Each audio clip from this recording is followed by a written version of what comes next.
السلام علیکم ورحمۃ اللہ وبرکاتہ۔ کیا حال چال ہیں دوست احباب کے؟ سب لوگ خیریت سے ہوں گے؟ میں بھی خیریت سے ہوں الحمدللہ۔ جیسا کہ احباب کے علم میں ہے کہ ہم آپ کے سامنے خوابوں کی تعبیر رکھتے ہیں، آج ہم آپ کے سامنے ذکر کریں گے لہسن۔ یہ جو لہسن ہم ہانڈی میں ڈالتے ہیں، جو تیار کیا جاتا ہے، تو اس کی تعبیر کیا ہے؟ تو اگر کوئی بندہ دیکھتا ہے کہ اسے لہسن کھایا اس نے، تو ہو سکتا ہے کہ وہ کوئی حرام کا لقمہ کھائے، کہیں سے حرام مال کھائے۔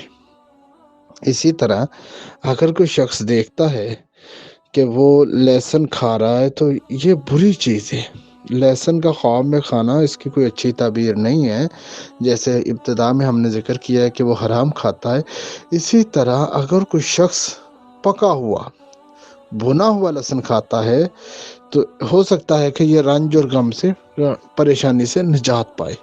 اسی طرح ہم آپ کے سامنے امام جعفر صادق رحمہ اللہ علیہ کے قول رکھتے ہیں۔ وہ کہتے ہیں خواب میں لہسن کھانا یہ رنج سے ہے، پریشانی سے ہے، یا مال حرام کھانے کی وجہ سے ہے، یا کوئی وہ بری بات کرے گا، یا وہ غم اور پریشانی کا شکار ہوگا، یا وہ اپنی حقیقی زندگی میں روئے گا، یا اس پر سختی ہوگی، کسی کام میں کوئی پریشانی، کوئی مصیبت کا سامنا اسے کرنا پڑے گا۔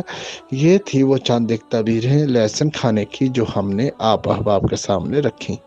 تو اس طرح کے عجیب و غریب خواب آتے رہتے ہیں، اس لیے ہم ہر قسم کی تعبیر آپ کے سامنے رکھ رہے ہیں تاکہ آپ کو دیکھنے میں اور اپنا مسئلہ سمجھنے میں آسانی رہے۔ جزاک اللہ خیرہ۔